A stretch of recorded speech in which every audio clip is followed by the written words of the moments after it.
edition here on Fiifi-Manfred on YouTube. It's exciting times today. We have a lot to unpack for you here on the tactical board, and then of course a lot of analysis to give you. First of all, there's a lot to talk about. There is a UEFA Champions League that's returning today. We need to look into the games, and if you're an investor, definitely you need to get something out of the games today. So stay with us. There's a lot of that's going to come up again.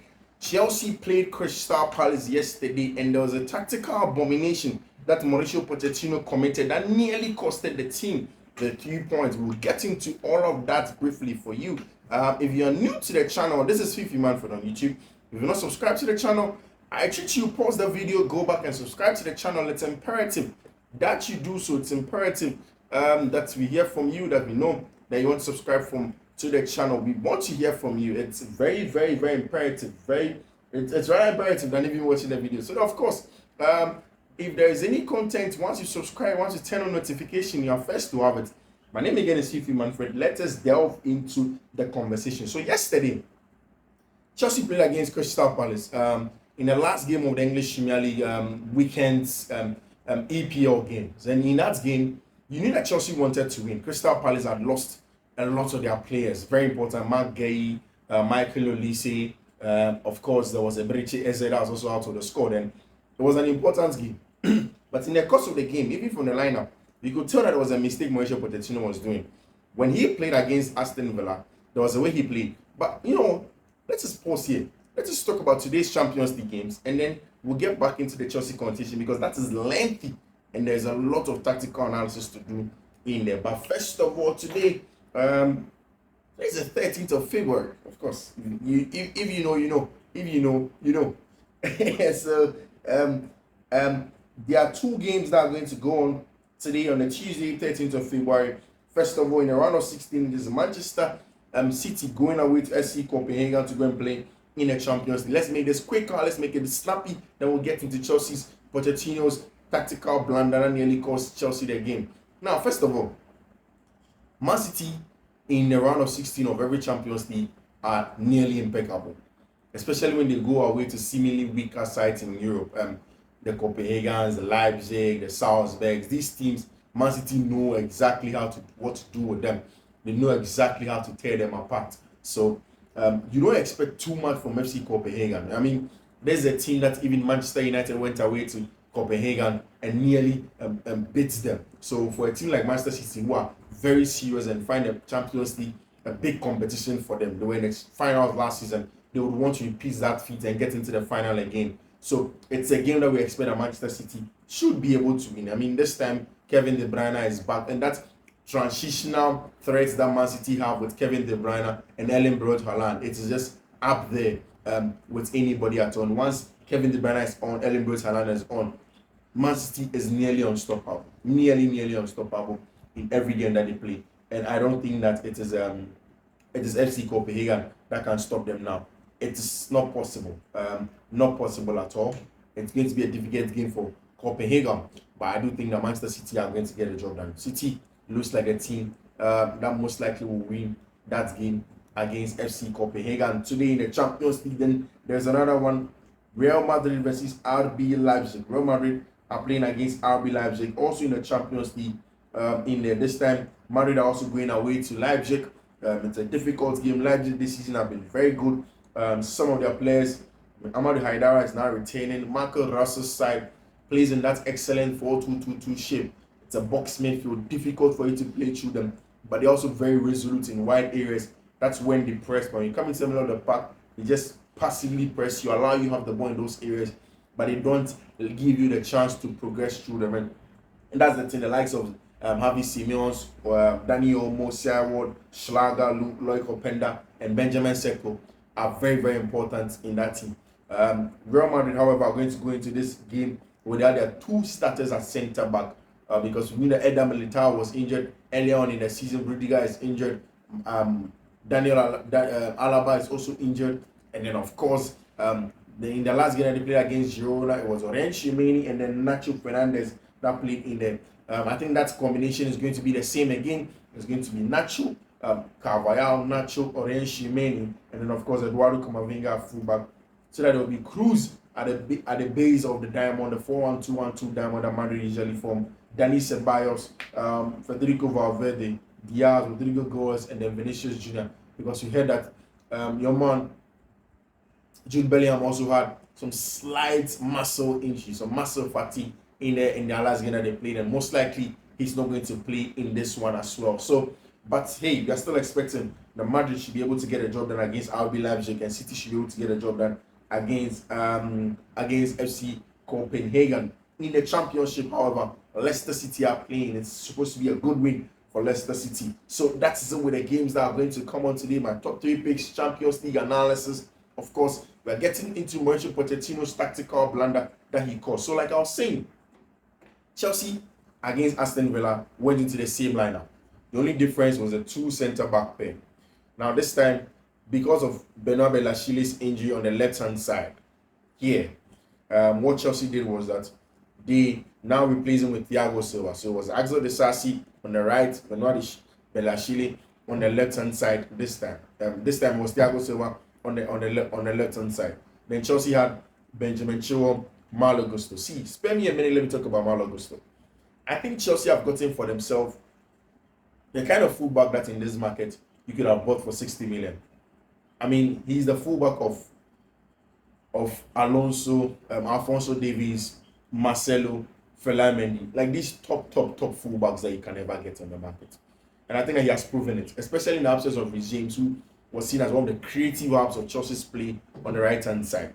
This young Frenchman has been excellent in everything that he has been doing for Chelsea Football Club. And yesterday, he took it to levels and notches higher again in terms of the quality on the ball in build-up. We'll talk about it. In fact, we talked about it in a pre-match analysis, and we'll talk about it again. The quality in build-up, excellent. But Chelsea did something slightly different in this game. So there was nothing really the problem in terms of build-up, in terms of building up from the back. No problem. Again, the issue is that how many times does Enzo have to vacate central areas and then push up top? That's one of the issues that I see.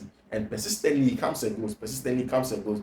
And it makes me feel that it isn't just a Mauricio Pochettino problem. I think it's an Enzo problem. His love to push up here. Yes, and Graham Potter was different, and Ruta Schmidt at Benfica was. But it's as if Enzo Fernandez believes that because the team is not scoring, he has to contribute more in attacking team, which is wrong. I mean, the progression has to come from him through here. He has to do a lot of the progression in there, and that's one of the things. So Chelsea lined up with this back four. The double pivot, of course, like you already know, was Enzo Fernandez and Moise Caicedo here. Excellent stuff for the team. There was Nicolas Jackson on the left-hand side, Noni Madueke, Conor Gallagher, and then Cole Palmer. Now, here, this is the first thing. I remember in the pre-match analysis, I spoke about the fact that in these zones, Gusto and Madueke are 2 players that love to hug the touchline. So they love to stay very high and wide. So, in a situation where Madueke is up here, Malo Gusto also wants to be here. So they are literally always in the same zones. Almost always, both of them are in the same zones. And it affects the quality of the attack from wide areas. Right? And it's because Pochettino wanted to have some 1v1 threat from outside. And he wanted it in his winger, Noni Madueke. But I remember in the game against Aston Villa, Madueke did excellent stuff in varying his runs, where he will come inside here, receive the ball, so that Gusto can make the dancing run in behind and make the overlapping runs. That didn't happen. Both of them were in the same zone against in the game against Crystal Palace, especially in the first half. And Chelsea had a lot of touches, no shot on targets, no quality chance created. In fact, it was lackluster in the first half. It wasn't good at all. And everybody said that, hey, this is bad stuff from Chelsea Football Club in there. One of the things that also happened was that every time Chelsea had a ball, you have Nicolas Jackson coming into the left-hand space over here. The left half space over here. Cole Palmer in the left half space over here. Here. You have Conor Gallagher. Because there were issues with build-up, Conor wasn't really in the right half space over here. So there was nobody in the right half space here. Which ideally, one of these guys, Gusto and Madueke, should have come inside the right hand space so that the other one occupies the width here. So that Conor Gallagher will be here. Another issue of these 2 players being confused in the zone was that there were times where Conor Gallagher will come into the right half space here. And these two, especially for Noni, he doesn't know if he should come in because ideally it is his job to come inside here. He doesn't know if he should come in or he should wait for Cole Palmer to go because they were getting into each other's space. And in a game like this, you need, especially when Palace are sat in a 5-4-1 mid block, in 5-4-1 block, and they've asked you to come and break them down. If you don't occupy spaces well, then you have issues. If you don't occupy spaces well, you have issues. So the first one was with Noni and then Malo Gusto in the same zones in the attacking third. And it wasn't a good one. It wasn't a good one. And of course, in this side, you have your 5 players in all the zones here. If you are supposed to have them, but there are times where Conor Gallagher will not be in the zone; he'll be here. There was no zone occupation here in this zone. Sometimes he will be here. The sometimes he will be here, and these two gets confused. It was important that sometimes Noni Madueke have to vary his run and come out so that Malo Gusto can make the overlapping runs because we know that he's an excellent crosser of the ball. And it was worrying. One of the problems I also saw in the first half was that because of the lack of pace at the back, I don't want to mention it, people will tend to have their own thoughts in it. Because of the lack of pace at the back, one of the things Enzo did brilliantly, or Caicedo was asked to do, was to step between the two centre backs.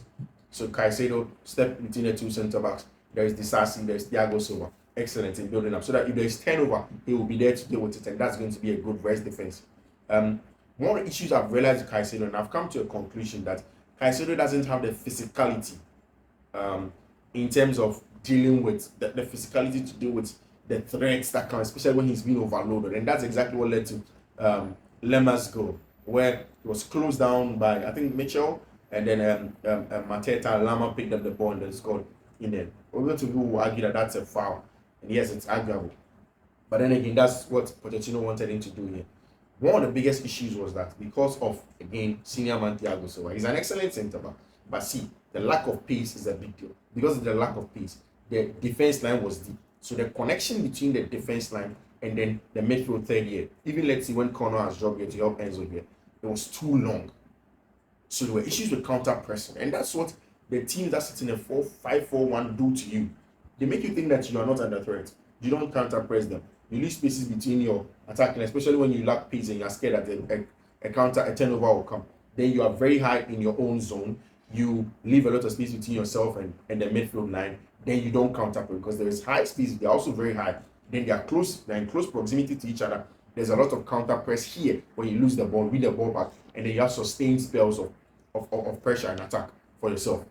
But that wasn't happening. So the issue of the defensive line, the issue of Noni and Gusto, the issue of Cole Palmer, Gallagher getting into the way of Noni and Gusto again, and then the fact that Cole Palmer doesn't get the his creative ability from central areas. He doesn't. It just doesn't happen. So it was an excellent tweak at halftime. Excellent tweak in my opinion. To take on Noni Madueke and bring on Nkuku now. What that meant was that Nkuku and Nicholas Jackson. Nicholas is going to be in the left half space here. There's going to be Nkuku here. So there are two up top here. Occupying the two centre backs. Then Benjamin Chilwell will keep the width on the left hand side here. Right. And on the other side, on the right hand side, now Cole Palmer was going to come and occupy the right half space here. That's the right half space. He occupies it here. And then Malo Gusto can come and occupy this one. So you realize that in the first half, the 2 goals that Chelsea scored, Caicedo, and again, I think one of the things I also saw, which is very important, and you can go back and watch, I'll find pictures for you in addition to that. When Levi Cole came up, now Caicedo could step into midfield proper and leave the 2 centre backs here very high and wide. So if you look at the Chelsea goal, Caicedo picked the ball from here, takes it out wide, the ball takes a ricochet, comes back to him, he slots it into the path of Malo Gusto, who was making the overlapping run.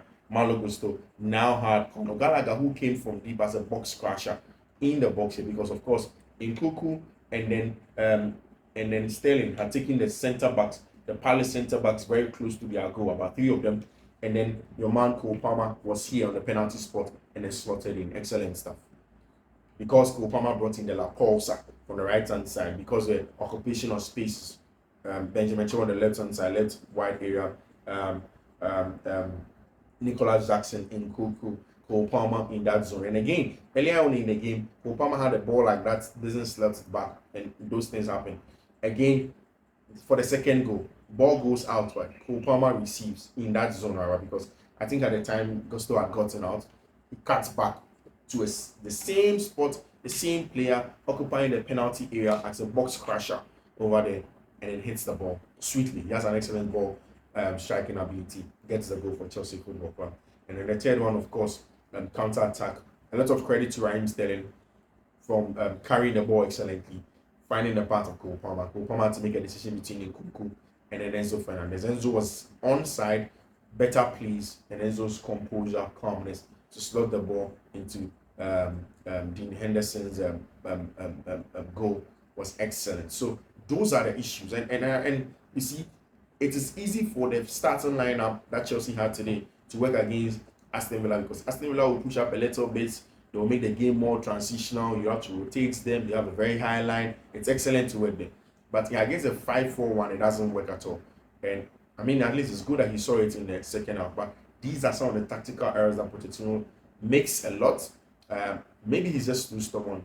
But then it's high time he begins to tweak some of these things and find lasting solutions to them and approach every game dependent on what the opposition will throw at you. So, guys, you gotta go. Thank you very much for choosing me on Fiifi-Manfred. This is Fiifi-Manfred on YouTube. If you're not subscribed, you should do so. Else you're missing out. I'll see you. Bye.